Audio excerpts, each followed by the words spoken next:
merci beaucoup Cobra mi ñuy gunge ci matinal bi alors tey jëlee professeur Ousmane Sène mi jiite WARC mooy West African Research Center muy centre ouest africain de recherche ñu fas yéene waxtaanee ci enjeu yi ci wàllum économie enjeu stratégique aussi ci diggante Donald Trump ak Bassirou Diomaye Faye xam ngeen président de la République démb bawoon na fi dem foofu ci benn visite bu ñaari fan tey jëlee ak ëllëg incha allah alors professeur Sène gis nañu ni États-Unis ba fa Donald Trump ñëwee ba tey am na yenn dogal yoo xam ne jël na ko ci wàllum koom rawatina mu am impact ci ay réew yu bëri suñu bos ci la bokk ñu ngi xalaat USAID nga xam ne dañ ko xamee woon ci wàllum wér-gi-yaram ci wàllum mbay mi ku wax tamit MCC aussi ci wàllu infrastructure et tout donc président Diomaye Faye bu demee foofu noonu waxtaan bi ci wàllum laajaat ndimbal lay doon wala ñu xool refondation xoolaat naka la lëkkaloo bi diggante États-Unis ak Sénégal war a doxee. waaw jërë ngeen jëf waay li ngeen ma invité même su fekkee teel na pour war mais góorgóorlu naa ñëw parce que yéen ñëpp su may xarit ngeen waaw mbir mi dañ koy teg ci ni invitation bi demee c'est-à-dire que du ni rek président Bassirou Diomaye Diakhar Faye lañ ne ñëwal dañ ne président Diomaye ñëwal président wu Mauritanie ñëwal président Libéria ñëwal président wu voilà yow 5 présidents nanu ñëw président Oligui Nguema même da nga jógee Afrique du Sud dem Afrique centrale ñëw leen léegi soo invité nit di nga ko wax xam naa li ngeen ay waxtaan li ñuy waxtaan nag dañ koy waxtaan ensemble xëy na dina am ay tête à tête ci diggante président yi ak Donald Trump xaw ma ci dara mais li ma xam daal mooy invité na juróomi président yi ñoom ñooy dem Bassirou Diomaye Faye yegg na fa tey la waxtaan wi commencé je crois qu'il y a une différence de 4 heures entre les États-Unis ak fii donc xëy na plus tard dinañ commencé gisante pour waxtaan mais waxtaan wi daal ni ma ko gisee mooy waxtaan woo xam ni benn président moo ko sooke juróom ci président yi pour que ñu ñëw ñu taxaw waxtaan ndax est-ce que Diomaye dina am occasion boo xam ne bii tête à tête lay doon kooku waxuñu ko mais peut-être c'est une possibilité. D'accord à quand remonte dernière visite u chef d'État sénégalais foofu noonu ci États-Unis wala ñi fi nekkoon ñëpp dem nañ fa. mais depuis le président Senghor man mii ci suma bopp comme nag je le dis à tous mes collègues et tous mes amis.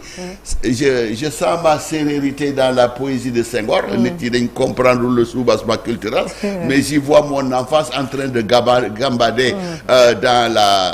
dans les petites dans les champs du Saloum et plonger dans les rivières loolu yëpp maa ngi koy gis ci moom mais moom moo doon premier président fii mais dem na fa suma bureau am na fa ñaari photo boo xam ne bii bu Barack Obama la bi mu fi ñëwee ak photo président Senghor toog ak président John Fitzgerald Kennedy ak Jacqueline Kennedy depuis Senghor ba lii tous les présidents sénégalais dem nañ États-Unis waxuma dem États-Unis pour dem Nations Unies de mais dem nañ États-Unis pour jëflante gouvernement américain bi voilà donc loolu te depuis indépendance ba léegi président américain yu bëri ñëw nañ Sénégal parce que relation Sénégal nag ak États-Unis dafa am solo li koy firndeel mooy ñu ngi fi woon bi président Barack Obama di ñëw am nañ waxtaan yu bëree yoo xam def nañ ko ak ambassade des États-Unis ak sumay nattango ñu leen ay wax ne ñun mënuñu gis président Barack Obama ñëw Afrique waxuñ ne muy jóg rek dem Kenya fi nga xam ne foofu la papam juddoo mais mu ñëw def périple africain te Sénégal bokku ci kooku mënta am et même la réalité sur le terrain Diomaye yaa ngi nii di wax d'ailleurs la réalité sur le terrain prouve que Sénégal incontournable la xam nga lu tax parce que soo demee Afrique du Sud ce qui est normal soo demee Ghana ce qui est normal soo demee Kenya ce qui est normal c'est des pays anglophones Afrique am na partie boo xam ne bii francophone la fi nga leen ay fekk le plus mooy Afrique de l'Ouest or soo taxawee Afrique de l'Ouest les pays francophones Sénégal soo ko ci génnee dina métti de c'est-à-dire que Sénégal pour que mu bañ a doon premier dina métti di nga ne ma ne xëy na Côte d'Ivoire am na doole mais doole économique la position géographique bi la wala non seulement position géographique mais les germes diplomatiques plantés par Léopold Sédar Senghor au moment où Houphouët-Boigny mu ngi toppatoo cacao bi Senghor mu ngi toppatoo wax ji waxtaan ji ak jëfalante bi ce qui fait que ces premiers dirigeants li ñu jëmbat fii ci affaire diplomatie dafa am doole ba léegi ñu ngi koy sentir donc Sénégal mënuloo ko ci génne ce qui fait que donc Diomaye dem na avec d'autres présidents mais taxawu Sénégal dina fa am solo lool alors bu ñu xoolee aussi dafa am ci contexte bu xaw a particulier ndax jamono ji gis nañu mesure d'austérité yi nga xam ne l'administration Trump jël na ko jëmale ko ci migrants africains yi même ay refus de visa yu ni mel sax barki démb am na fi ban taxawaay le Sénégal war a am ak yan enjeu la ndaje mi mën a am ci njeexitalu jëflante bi jëflante ak États-Unis ma daal li ma ci xam mooy lenn te loolu depuis bañ ma ne groupe bi am na benn média international bu ma oo mais man li ma ko wax mooy li ma jaaxal mooy répartition géographique pays yi ñu invité soo ko xoolee fi ñu féetee soo ko xoolee Afrique centrale biñ ci dugal yeneen dëkk yoo xam ne woowu leen da ngay ne quelle est la logique dans tout ça mais logique bi ma yaakaar ne mun na fa nekk soo xoolee dëkk yi yépp migration am na fa solo lool or xeex migration bi nga xam ne jaarul yoon Donald Trump bi daf ko def muy point essentiel ci campagne électorale am te loo xam ne lii nee na war na ko jox américains yi maa ngi rafetlu nag le fait que mu invité juróomi président yi ñu dem waxtaan ak moom parce que soo ko seetloo ni muy régler immigration bi ci avec Amérique latine ak Amérique centrale espèce de combat boo xam ne bii dafa mel ni maa la ëpp doole lii lay def par force lii nag invité nañ leen ñu dem mais migration boobu dina am un point extrêmement important ci waxtaan wi parce que soo ko seetee est-ce que xam ngeen ne Mauritanie diggante 2023 ak 2024 plus de 20 000 des milliers et des milliers de jeunes mauritaniens dem nañ d'un coup aux États-Unis dajaloo benn état boo xam ne bii est-ce que ñoom ñëpp am nañ liggéey parce que depuis que ñu wax la affaire au Nicaragua bi les jeunes Mauritaniens ont été les premiers à en profiter donc c'est normal Sénégal c'est une porte de sortie vous le voyez mais tous ces pays-là font face à l'Atlantique donc génnukaay lañu loolu dina am solo ci waxtaan wi wax ngeen ko je crois que su fekkee ne am na continent boo xam ne bi investissement américain foofu la gën a néew doole mais c'est le continent africain et pourtant yu bëri dañ ko dagg jamono ji ñu passé mais effectivement dem na M6 oui foofu lay daanale loolu sax moom gaañ nañu ñun lool parce que seen organisation ñun soo ne USAID ñu ne yali xam ngeen yali mooy programme bi nga xam ne Barack Obama daf ko defoon pour dimbale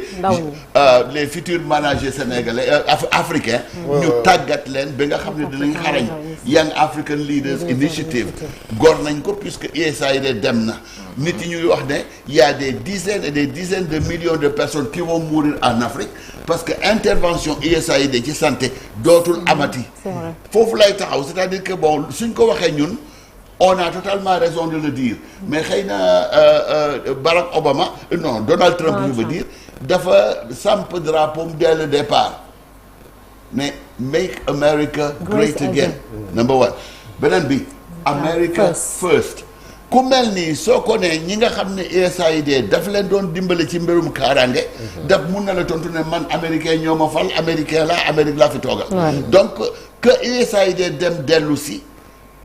mun na am est-ce que dina am ci kii muy Donald Trump mu réfléchir delloosi ko wala beneen président boo xam ne bi am na neneen nu muy xalaatee beneen président boo xam ne bi am na ni muy xalaatee moom laa gën a yaakaar parce que amul benn organisation boo xam ne bi mun nga méngale sa bopp ak USAID ci àddina si ak di doon USAID di intervenir am na yeneen yoo xam ne aussi dindi nañ leen mais li ma ci bëgg a wax mooy soo ko seetloo ba seetlu ñu ngi ciy am ay rëq-rëq mais américains yu bare ñu ngi jooy fi mu ne xam nga lu tax dañ la ne sa assurance maladie ñun dootuñ la ko garantir en plus ticket yi la doon jox muy lu ñuy wax food stamp pour dimbale la c'est-à-dire dimension sociale politique américaine nga xam ne ñi ñëw doole dañ leen taxaw dañ na ñooñu nga xam ne ñu bari moom la ñu votel fan la ñuy jaar pour que su fekkee ne am nañ ay métit ci seen yaram ñu moom faj leen parce que hôpital américain doo dem ne aw ma dara aw ma 15 dimbale na faj amul de. foog nga fay. ñu doon laa faj. waaw alors que Medicare ak tous ces programmes là ñoo leen doon permettre ñu dem ñu toppatoo leen.